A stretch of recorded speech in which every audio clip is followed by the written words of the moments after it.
Hi guys, we're back here at the Designer Series in the workshop at NavalX, and we are now ready to talk about everything from managing algorithms and data science skills and decision logic tools and at scale.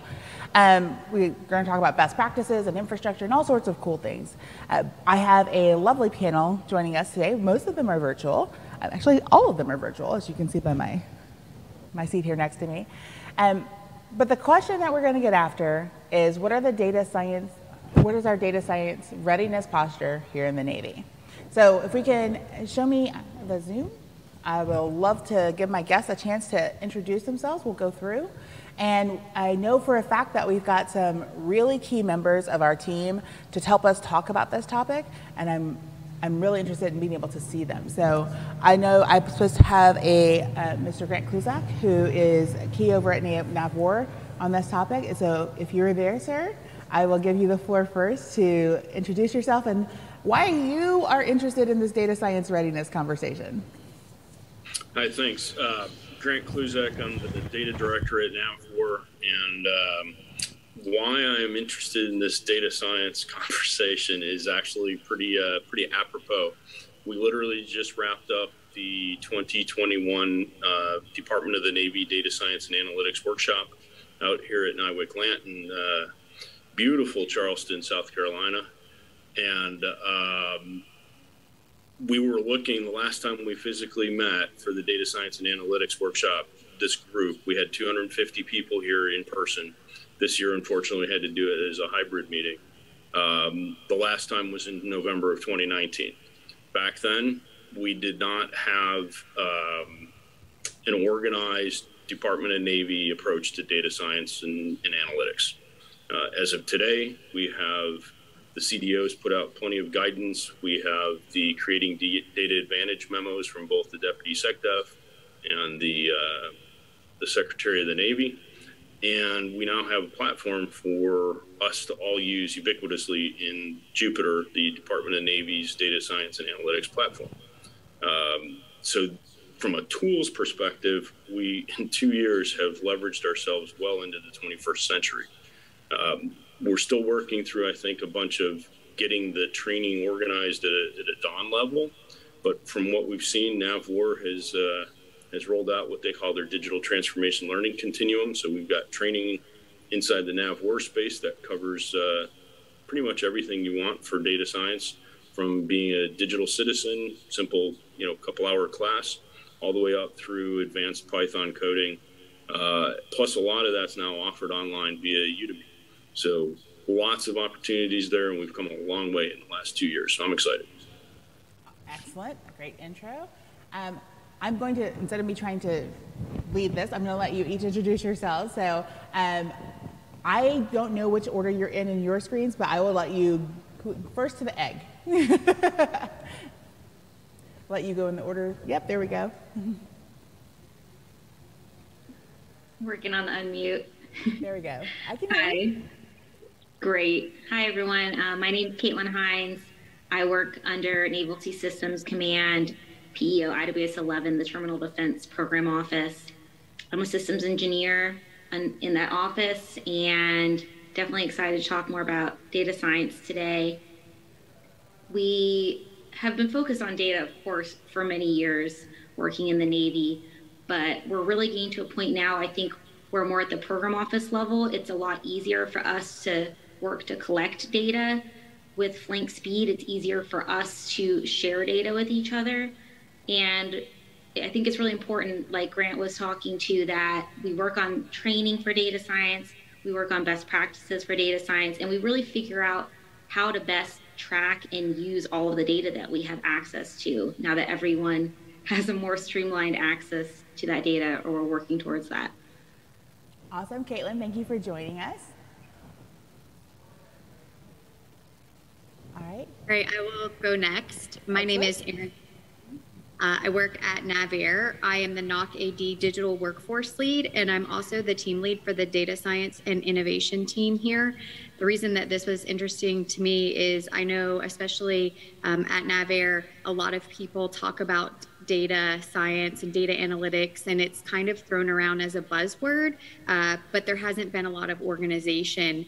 And so I have been pushing really hard to try to say, what is our organizational structure? What are the tools that we're going to use so that everybody their data can talk to each other, and we can work with each other instead of against each other. Another issue that we've had is data availability. So although we say we want to keep moving forward, we have a problem getting data. I'd also like to start a repository where we can house some algorithms, models that worked. That way we're not having people start with coding from scratch every time. I think it'll really help our agility and our ability to move faster if we can leverage what other people have done and use each other as a sounding board. Awesome. My next, but definitely not least. My name is Trisha Shields. I work at Naval Surface Warfare Center, Carteret Division, which is one of the 10 warfare centers under the Naval Sea Systems Command in the Navy. And we are a research and development, test and engineering for ships and ship systems organization. So a lot of engineering, a lot of test and evaluation. We generate a lot of data, we analyze a lot of data, and we support the acquisition function with that engineering rigor for the NAVSEA Systems Command. And so, as the other panelists had noted, I think we've got a lot of momentum organizationally within the Department of the Navy, also in the Department of Defense, where the vocabulary of data, the understanding of data, the power of data is starting to become more pervasive amongst the workforce and the leadership. So we're positioned well. The Jupiter environment through the Chief Data Office of the Navy was mentioned before, the Joint Artificial Intelligence Center, the Joint Common Foundation, their environment is getting set up. We're starting to recognize these things, and I think was just previously mentioned, that interoperability, that model sharing, that data sharing, that accessibility, that's the conversation we really need to be focusing on now that we have this momentum, we can use it as a platform to launch off of. So let me tell you a little bit about me and why I'm so excited to lead this particular one. Kaitlyn already knows this because she's heard too much of this from me. So I love the concept of talking about data and what we need to do with it. And I do a lot of teaching on knowledge management and things like this, and how if we're going to be, as a Navy, as an enterprise, able to move fast and learn from the data that we cumulatively have that is broad and pervasive everywhere, we actually need to have a knowledge management structure that allows for that, right? That both infrastructure and tooling wise, but also in how we are managing the data itself, and the ontology of it, and et cetera. And so when I look, I've been blessed in the last several years, with the work I've been doing since 2017, and then getting to work with almost every part of the Navy in some capacity and doing the digital transformation effort. And I've seen really cool stuff come out of parts of NAVWAR, parts of NAVAIR, or in the warfare centers, or over what we're doing at NAVSEA and in IWS, or even some things over at OPNAV. But they're in segments, right? So if you asked me Navy-wide, where are we with our data science ready? Where are we with data readiness in general? Where are we with the skills and development and tools, and like you said, a repository for algorithms and models and things like this? Those should not be SysCom, right? At the SysCom, those should not be things that we are in stovepipes. We have to think about this broader. And so I know what my opinion on it is, but you guys are sitting in, I'm a contractor on the other side giving advice. You guys are actually sitting in the mix trying to do your jobs. What are your feelings on that? Do you think we're further along than maybe I'm seeing, or do you think we have some work to do? I'll try and take a stab at that. It's kind of a tricky question. So I think, like you said, there are microcosms that are further ahead, right? There are groups within our organization, for example, that have a pretty solid data model for the data they use day in and day out, which means once you have things like a data model defined, it's easier to catalog it, it's easier to access it and index it and search it, leverage it and exploit it. There are groups, not just within our organization, but in, I think all across the Navy, where even with the existence of Dawn Jupiter, we're not in a position to be ready to leverage or be put into that because we don't have our data organized or cataloged or indexed or labeled when you're trying to talk about machine learning applications. So we're at various stages of data readiness. I think we are at the awareness stage and at the point where people are starting to understand that they need to start looking at their data sets and data systems and understanding things like pipelining, cataloging, ontologies, vocabularies, those kinds of concepts. That's my observation, at least. Okay.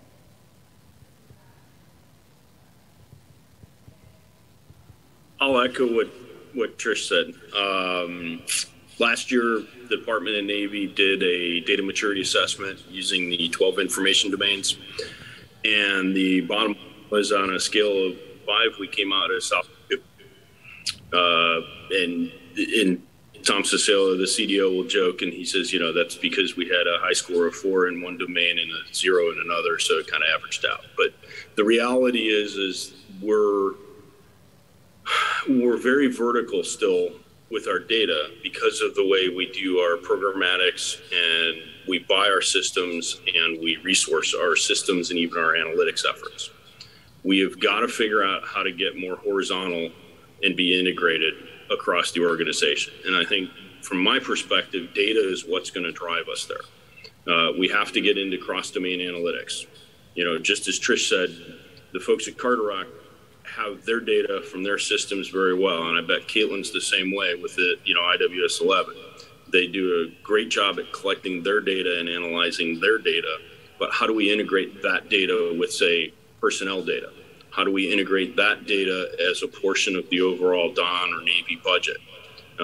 So it's how do we start integrating the people, the processes, and that technology all together from a data perspective so that we're actually able to do and answer the really hard questions and be able to provide value back to the organization. To Aaron's point on the need for a repository of some type, that's one of the things that was discussed this week. Advanta Jupiter is in the process of giving us a Git-like capability to do sharing of those models, et cetera. The neat part too is inside Databricks, there is a way to even share your notebooks with other members. We've just got to work through some issues because right now it's all based on EDI-PIs is how you identify the other users. So it's not super easy to tell who you want to go share a model with or a notebook with. Okay.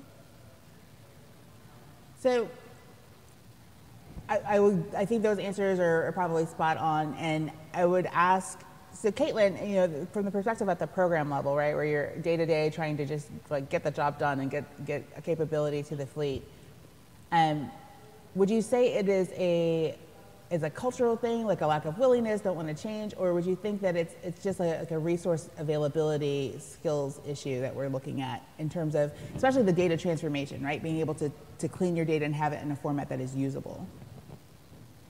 I think it's actually both of those. As Grant was talking to, I think a lot of the data that we have or models that we have are very system focused. I don't think there's a program office out there that doesn't have data on their system that they're integrating. I think at the program office level, as you mentioned earlier, we have the logistics issues that we're also looking at. We have the budget issues that we're also looking at, financial issues. On the day-to-day, I'm not sure we have as much data that we're tracking on all of those. How do we make everything operate together? How do we look across the whole system of your government offices? I think with the flank speed transformation that we've been having within IWS 11 and IWS as a whole, culturally, I think that's the first aspect that we're tackling. And I think we've done a pretty decent job so far at informing everyone and teaching everyone about different tools that you can use, not only for managing data, but sharing the data across the different organizations. I think that we do have a little bit of ways to go in terms of the cultural transformation and the learning about all the different tools that are available, but that's something that does come over time. We've been in the thick of it for maybe 8 to 12 months. And so that's just a short amount of time when you think about making such a huge transformation from how everybody used to work on their day to day. We're changing how you store your information, how you store your data, how you share that and portray it to everyone, trying to get out of the death by PowerPoint and death by email. So it's a shift that will come, and I think it's definitely in progress. So So I've heard from NavC and NavPort, NavAir, in the NavAir world. Are you in the same position? Are you finding you have the exact same experience? Are you guys a little further ahead? What are you seeing on your side? I would say from the NavAir side, it's very hit or miss. Some groups are really good with getting on board with teams and sharing their data that way. And then there are those that are a little more hesitant, or they just don't know how to do it, or if it doesn't perform the way they think it will, they're not sure what to do. So they've been more hesitant. I'm hoping when we move more with SharePoint Online, which I know that they are working on that, a lot of groups right now use SharePoint for their information. And so when we move to SharePoint Online, I'm hoping that we'll be able to get more people understanding the tools and how to use them. I know that I try all the time. I've had somebody say, I told them I was always up on Teams if they needed anything, and they said, Teams is for meetings. What are you talking about? And I said, well, you can chat, you can send people messages. So I think some of it is just getting the word out there about what are the capabilities and how easy it is to use and to communicate. So there's pockets here and there, but I still think that we have a long way to go. And I think the fact that we had CVR and now we have flank speed, people are like, well, we keep changing. And so they're just waiting to see, are we going to change again? So I think once we can show people this is what we're doing and this is how we're planning to utilize it, that hopefully we'll be able to pull more people along. So let me give you an example of, and flank speed's a great topic for this, right? Because to go to flank speed, we've had a lot of data changes in the back end that we've had. I mean, Grant is in the champions thing; he hears me talk about this. But like, we've had a lot of back end things we had to do, like identity management being key among them.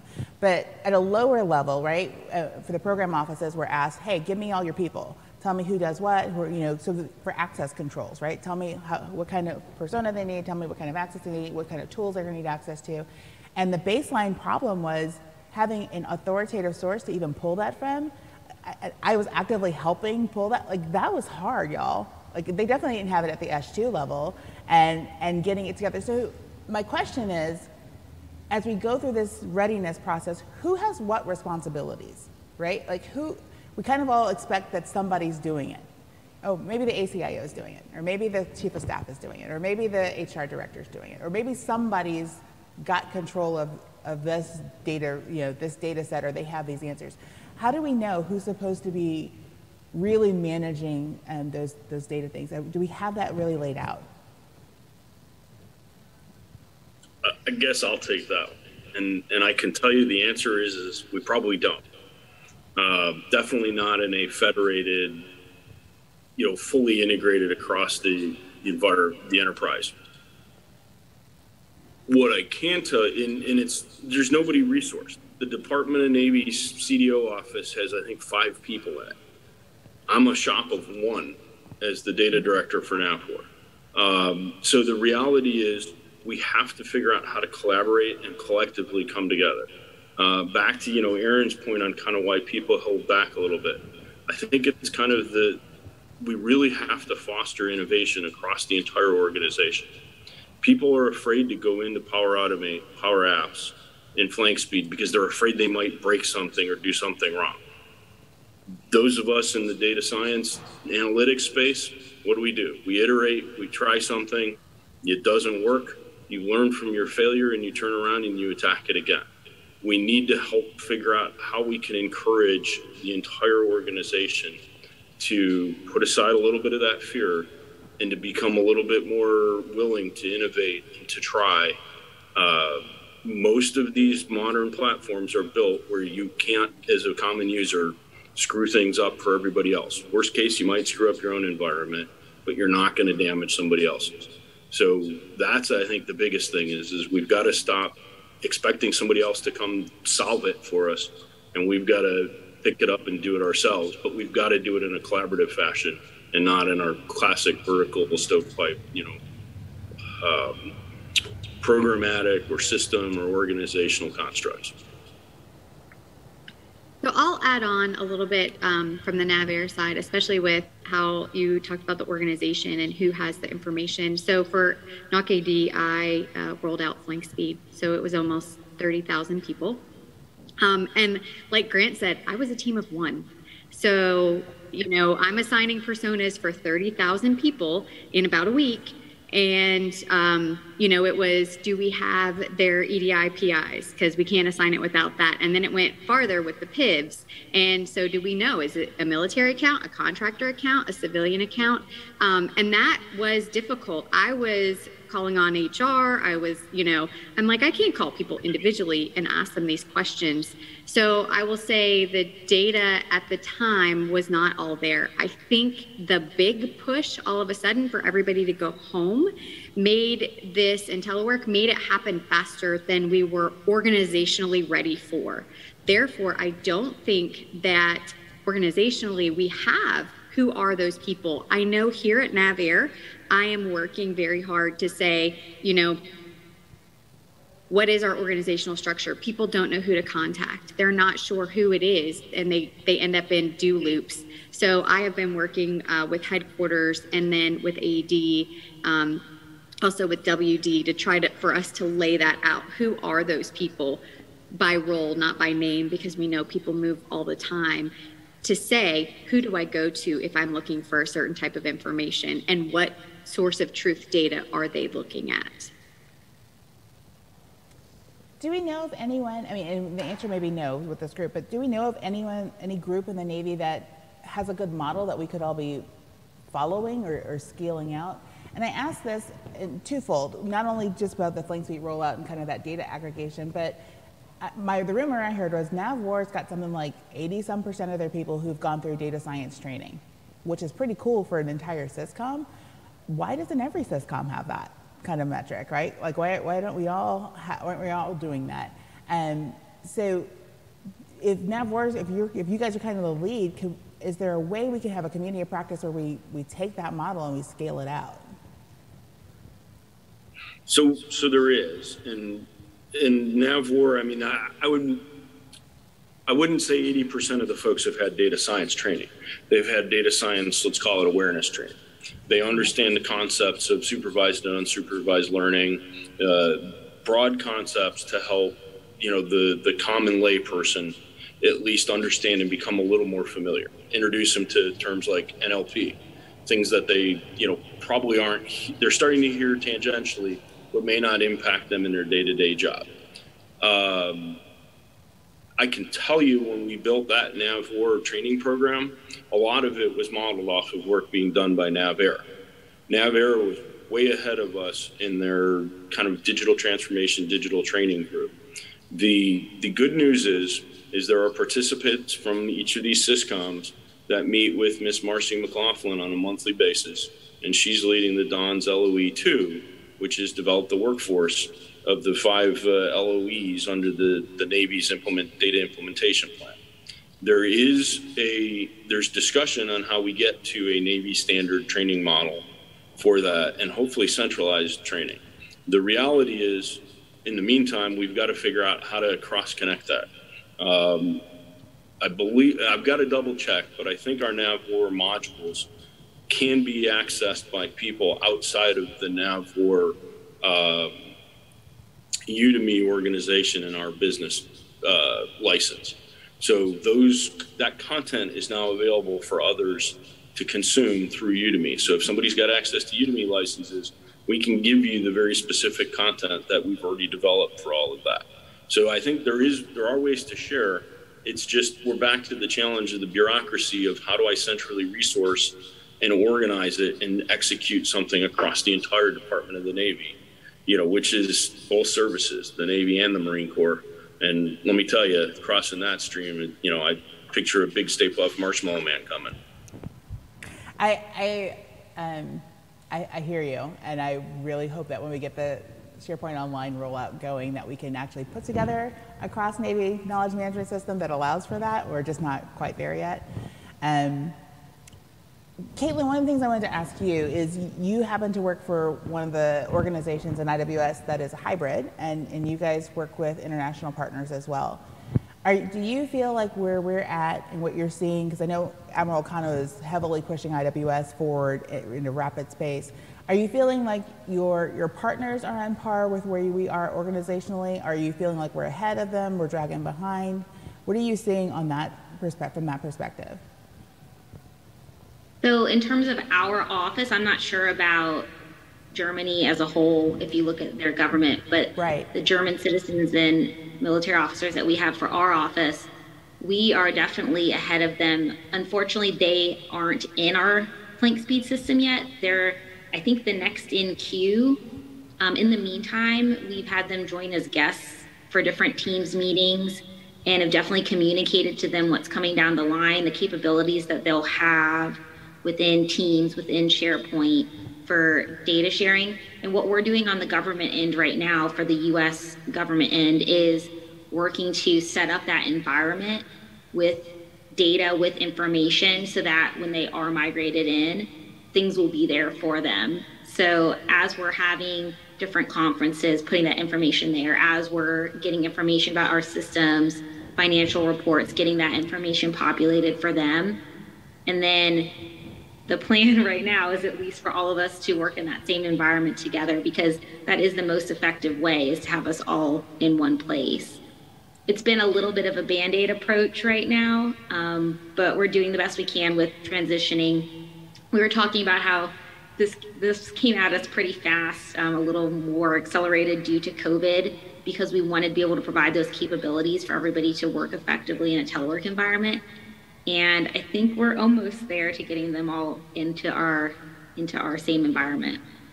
So I think, and Trisha, you probably are the one to talk to this the most, but I think one of the things that you've dealt with, Kaitlyn, that was interesting is because you have a joint group, and your data has to be sorted a certain way and access to certain things and not access to other things. You have a challenge of kind of manually separating, okay, here's what they can have and where those files need to be, and here's what they can't have and what those files need to be. Right. And this starts to add in the question of decision logic and having tools that our internal workforce, not to go out on the fleet and on the ship, right, but internal workforce can use to automate how we do business, right? And there's complexities there, whether you're on the HR side dealing with PII or PHI and you have to sort your stuff out, or you have international partners and you have to sort out what they can and can't have access. And once we start getting into models of systems and things like that and sharing those pieces of data, that will be an additional data layer, right? That's right. How are we going to build, and I know the warfare centers do this internally, how are we going to build those? I don't expect, Kaitlyn, for you to go build a decision logic algorithm, right, that can do this. How are we going to build that repository to help the people who are trying to do their jobs? Like, what do you guys see as a future there? I think that we're going to have to really leverage different permissions and different features within, at least for our office, like Teams and SharePoint, and who has what access to what folders, what channels. We do have different levels of distributions for data. We're not starting completely from scratch. I previously worked for IWS 12, which is the NATO Sea Sparrow. It's also an international program. And even before Flank Speed, they were operating in a SharePoint environment where they had international users. So as a PEO, it's definitely something that we can get to an end state of in Flank Speed. But you do have to, like you're saying, you have to balance making sure that everyone can have access to what they need access to, but also making sure that you're conscious of information that each person may not necessarily require access to. Do you think it's going to always require a human in the loop? Because what I'd love to see is actually building automation that does that for you, so that you don't have to spend the time doing that yourselves, right? You can embed it in the SharePoint, or you can embed it in the environment, the appropriate environment that it needs to be, to have it work. I just don't know who's going to build those algorithms. That's kind of where I'm thinking. So one thing I'll add to the automation point. So as cool as it would be to reach that end state as soon as possible, automation is going to amplify any problems you have in your process. So if you don't have a streamlined process, you're going to suffer from the garbage in, garbage out, and then the automation is going to like explode it, right? It's going to go unwieldy. And I think some of the challenges there is, comparing the DoD to industry and watching how they move very quickly. I think the advantage that they have that we may not have is they can almost do a sort of a stand down where they streamline their processes and take an examination of it, or they can quickly correct. Whereas in the DoD, we have a lot of legacy systems that by law we can't move away from very quickly. We have a lot of policies that we have to follow, and so it's almost kind of like solving a plumbing leak, right? You fix a leak here, and then 3 months later, further down the pipeline, you spring another leak, and you're like, well, I thought I solved it. And so I think I'm not saying I think we should prototype automation for sure. But before we can go to full automation, I think we have to have a deeper understanding of our workflows and our processes, and get a better handle on our data and make sure it's labeled. So when you talk about those user access controls, you want to make sure that you have a back-end architecture that allows for compartmentalized access with the correct permissions to read, write, export. I think you have to train the workforce to a proficiency level on how to handle the data that they're going to be utilizing, and if they have permissions that allow them to manipulate data, they have to have some sort of understanding of data provenance and lineage and those kinds of concepts and data manipulation. So I think there's a lot of stepping stones before we can get to automation. Not to say that we should prototype, try, fail, learn, and move fast, but we just need to stay cognizant of that.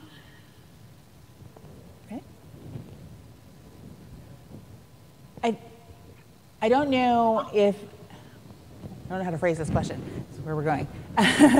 So hey, Nicole, I did want to say, I thought I saw an email this morning that they are getting ready to roll out some automation on content labeling in Office 365 and SPO here in December. If you talk to the Microsoft folks commercially, they have that available already. It's kind of an in situ automated really scanning, and they're saying it looks at even Excel spreadsheets, et cetera, for certain content and can help label. I do agree absolutely, though, that again, it's garbage in, garbage out, and if we're not being careful and using the proper terminology in the way we even mark the document, it may not then have that metadata tag applied to it, which then can prevent it from getting spread. But I think it is coming. So, I'd ask you to go back, check in with your flank speed champions, and maybe we can hit Travis Methvin up for some of that. One thing I did want to talk about too on collaboration in Jupyter, in flank speed, we have the data community of practice and excellence, what we call the DCO. And if any of the viewers there want to join, the join code, I'm going to give it to you, and maybe somebody can throw it in chat or you can post it on the Hack the Machine, is X-Ray Zulu Golf Bravo Victor Charlie Echo. So, and go ahead. No. So one of the things I was going to say is, our audience includes not only our workforce, right, but also external partners. And one of the things we try to do at Hack the Machine is say, where could we use help? Like, where are things that we need to get better? We got to get there. We got to get better. We want to get there faster. And so we talked about, Trisha, you mentioned we need to train the workforce. They have to get to a certain level of proficiency before we could, get the data in a state that we could actually use automation and use it well. Are there potentially help that we could get from non-traditionals or community members outside of the DoD who are doing this in industry and they know how to do this really well that could help us move faster than training, a couple 100,000 people on how to do this with different learning styles and et cetera, et cetera? Are there ways we can give them some tools to help do this a little bit faster?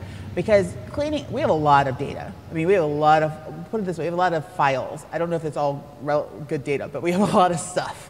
And that's only on like we're talking on the SharePoint, on that side of the house. If you talk about the mission site data and you talk about some of the things we use in the engineering community to develop our systems, there's a whole different data set, right?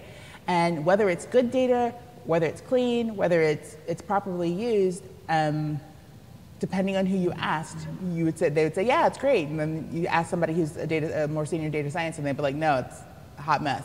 And so if we could get to a standard, first of all, a really good standard definition of what we think is good data to put into Jupyter, right? To pull into these different places with the analytic tools to be able to start using them.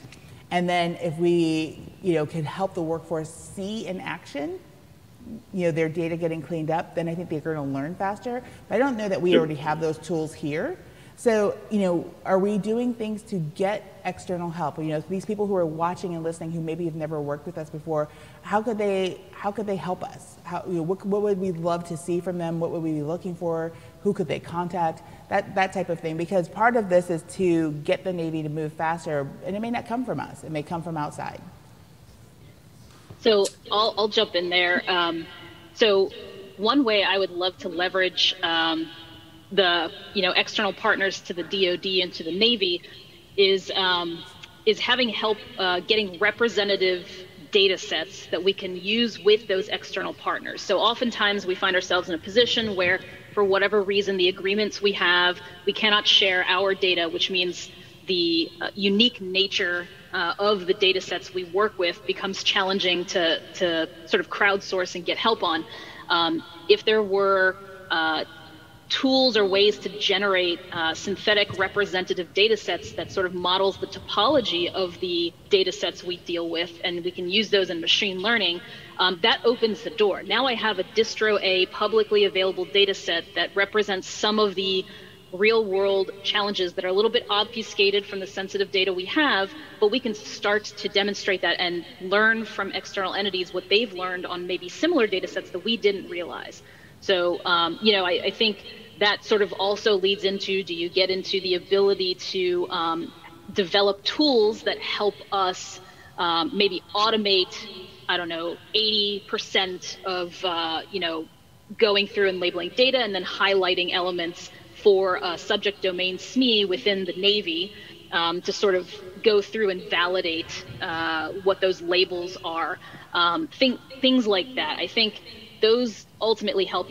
Nicole, you talked about human in the loop, human on the loop. We're not going to get away from that because the DoD and the Navy have a responsibility for a certain level of explainability in our automation and our artificial intelligence and machine learning systems that sometimes commercial industry doesn't really have to deal with, but we have to build the trust with our warfighters that are using these systems, the decision makers who are going to be making decisions on them. And so ultimately, it's going to have to be reviewed by a SME to some degree. So tools that can help us parse through and maybe build training data sets faster for ourselves or sort of replicate a SME examining the data to the point where a SME can sort of review the metadata about the labeling that has gone on to sort of build those sets out. That would be incredibly helpful. Again, it's going to be centered around getting good data to be able to build models and train and automate and learn processes.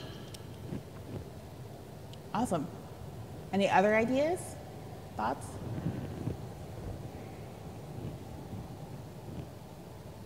So, yeah, a couple. One is, probably through venues like Hack the Machine. I think the other is, through NavalX and the tech bridges, there is now a plethora of prize challenges. ONR is throwing a fair amount of money at that. So there's some opportunities there for industry to engage. And then I think the other venue that's really kind of applicable in the data science, ML and AI space is the NAML conference that's run out of NIWIC PAC every year, because that is an industry open event, and they actually welcome industry to come in and present on papers and new techniques and things like that can help us. So I think through NAML is probably another good place to gain that exposure, because again, we've got a unique domain, but at the same time our challenges are no different. I mean, when you think about the volume of data we deal with compared to the volume of data Amazon alone deals with on a daily basis, or Google or Facebook or Netflix. Our issues are not much different than theirs, probably in complexity and diversity, but they're somewhat unique. So there's probably a little bit of transfer, application, but I think there's lots of opportunities out there, and there are ways to reach out to us.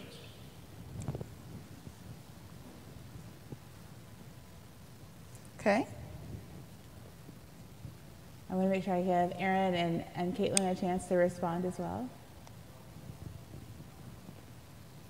I'll go ahead and respond. I would agree. I would also say, I know that from a NAVAIR perspective, we have been having quite a few industry days where we do talk to industry about things that we are looking for in ways that they can help. So I would say if there are people in industry that would really like to know more, I would seek out when we're having those industry days in different areas with respect to data that they are focusing on. I know I personally have also reached out to a couple of industry groups who have started data centers of excellence to see what did they do, what lessons could I learn from them, how could I leverage things that they've done. Like has been mentioned before, we're in a bit of a different environment, so we can't necessarily do everything that they did, but if we see what other groups have done, how they have laid out their data science centers, I think that we can take bits and pieces of that and leverage that for how we want to move forward smartly. Excellent. And I'll give this a little different spin than on the data science end, but more on the culture of learning and the culture of knowledge management. I talked to this a little bit before. I think what we are working towards is a little different than we have been working towards in the past few years. I think we can definitely leverage industry or leverage other companies' frameworks, if you will, for how did you go about with a major change for a learning culture, for a knowledge management change. Because the cultural part that underlies all of this, how do you do your work? How do you store your data? How do you transfer your data to those that need it? And I think that that framework is something that we could definitely get some input on. I think within IWS, we have definitely focused really on learning. What is the culture of learning? Admiral Akano has had us doing World Class Wednesdays. We've had different speakers come in and talk about their experiences, and I think as a learning culture, we could definitely get some best practices. So, and that's you're a great straight person for our last few minutes. So when you think about that, the culture piece, our data doesn't just touch us in doing our job, right? There are cybersecurity concerns that have to be thought about, in how the networks we're transferring it on to the processes we're using and the people that are touching it, right? Information and cybersecurity, I would say, you've got a mixture of the two.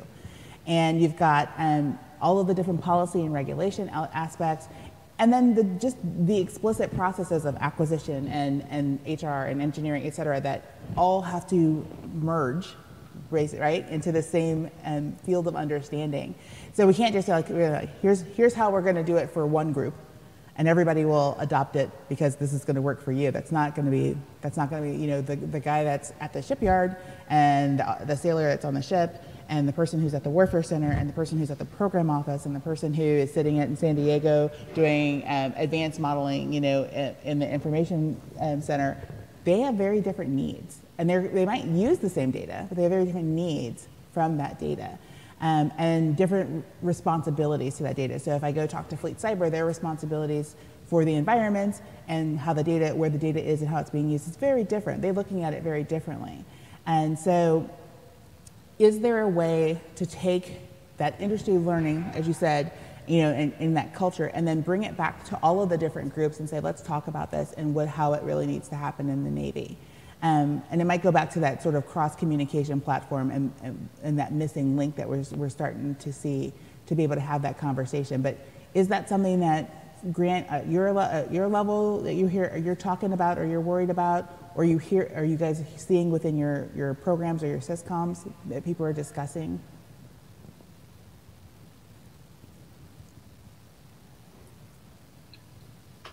Not really in that fashion. I think, this is a tough one.